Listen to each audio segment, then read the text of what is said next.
Hey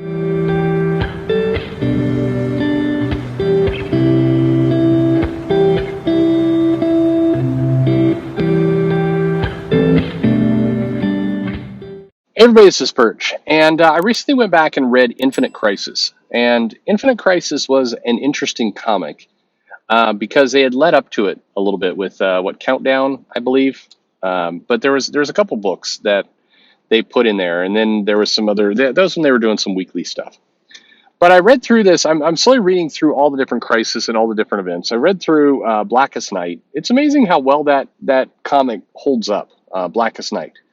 Not necessarily Infinite Crisis, but Blackest Night did. It held up. It's not a very complex story. I mean, in fact, if at the end of the day, the problem with Blackest Night is it really didn't take its concept quite far enough. Blackest Night, which got the heroes turned into zombies and they went and ran amok and everything. It was fun, but you kind of wanted more, of that kind of zombie craziness. They did some tie-ins, but there was a lot of places where you really felt like it could do more. But all the same, it was still fun. This is shallow criticism. It was okay. Um, but Infinite Crisis was a curious read. So first off, reading it kind of now, I read it at the time, but reading it later, you get the feeling like it should have been a bigger deal to DC's kind of legacy and lore than it was. It was basically going to take and undo or directly address several parts from Crisis from Infinite Earths. This was where the multiverse got kind of boiled down into one Earth, and a bunch of things got merged and collided and everything else.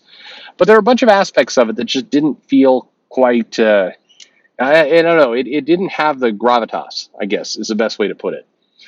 It was a fun event. It was a Jeff Johns and Phil Jimenez, I think, for most of it. Ivan Rice came in for a bit, and I think there were a couple other artists in there, but mainly it was Jimenez.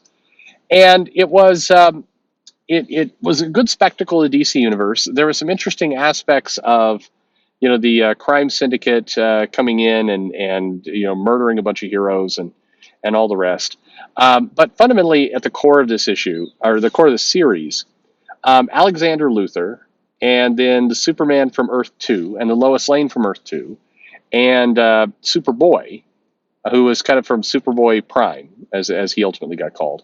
That was our cast of characters. That was our protagonists who were trying to figure things out. And these characters were not necessarily kind of the heroes of the original Crisis on Infinite Earths. They got kind of put into a little bubble, and they got to kind of live and observe. It's kind of like a happy ending for them. And what we realized through this event is that they didn't get a happy ending. Instead, they got to watch, the Earth that they fought and sacrificed to create. They got to watch it kind of come apart.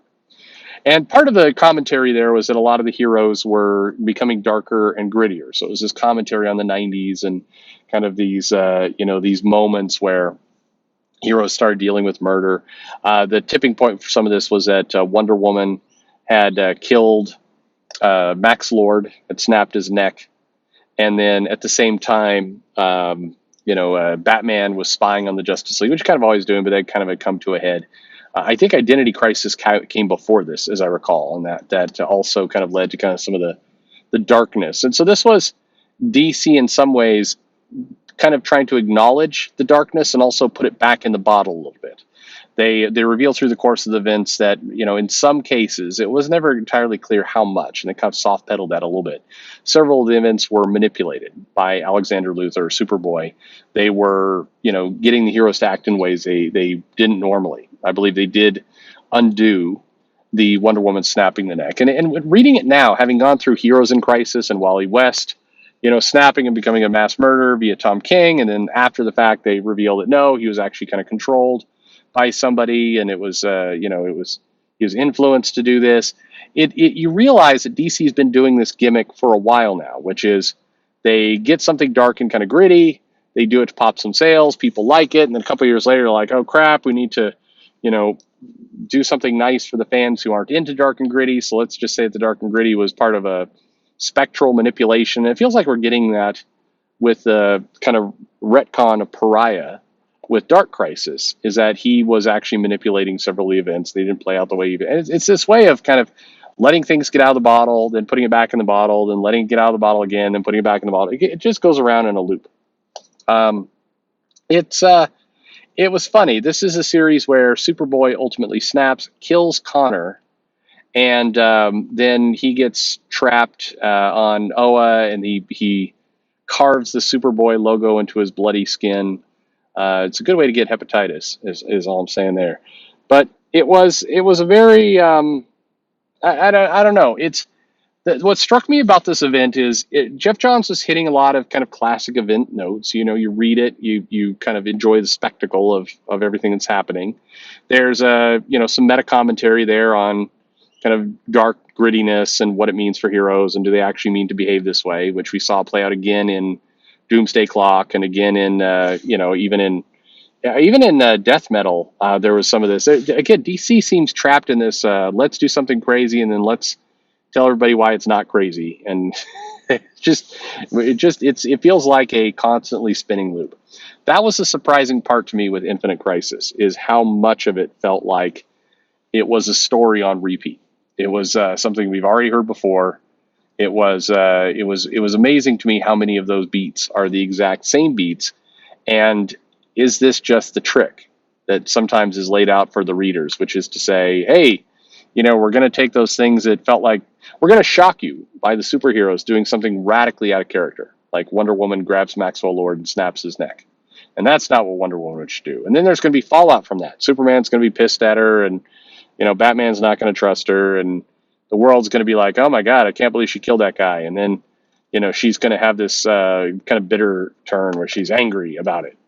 And then a couple months later, once everybody is fully kind of over that and people are super kind of maybe ticked that this is going on, then we're going to turn around and say, well, she didn't actually snap his neck. See, she actually, she didn't mean to do it. She was dark, evil influences kind of manipulating her mind, and that's what caused her to do this. And Wonder Woman would never actually do this. And don't worry, now that evil influence is gone, and everything is good again. It's kind of the Parallax Green Lantern bit. I don't know. That seems, is it too harsh to say maybe this is Jeff Johns' bit? He takes stuff that people do maybe further than they mean to, and then he turns it around and basically gives everybody an out, and that goes along for a while, but all the other writers are not on the same page, and so they go back and they do new things that need to be reversed, and he shows up and he reverses. Like, that doesn't seem like the best. What a legacy for poor old Johns in that case, if that's true.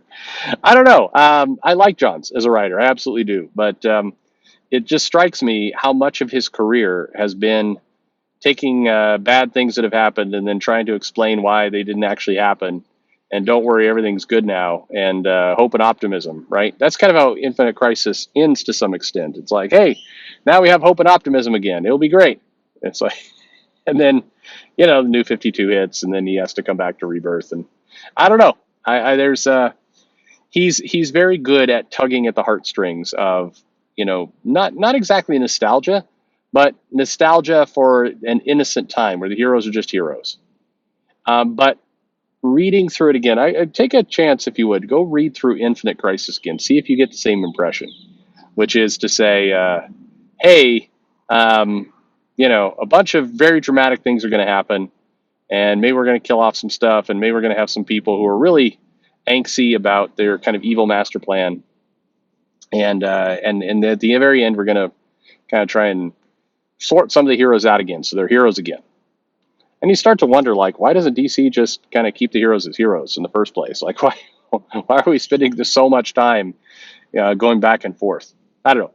The series looked pretty beautiful. There were certainly some good moments in it.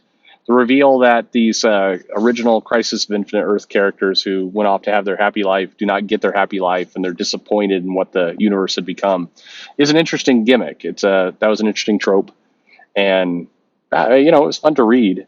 But there were just aspects of it that, I think in hindsight, having read now Rebirth, having read, the Doomsday Clock and some of these books, you're like, I've seen this before. I've seen this, even though this is well done, crafted in many ways, I've seen it before. What was funny is the reaction to Infinite Crisis. I was looking up what people were writing about at the time, and people were like, this is Jeff Johns once again taking a good character like Superboy and turning him into a homicidal maniac. It's like, yeah, that happened too. So What do you make of all that? Anyway, do you remember this event? What do you think about it? Let me know in the comments below. Infinite Crisis. How was it for you? Do I have this wrong, or maybe I just need to read other books? Thanks for listening.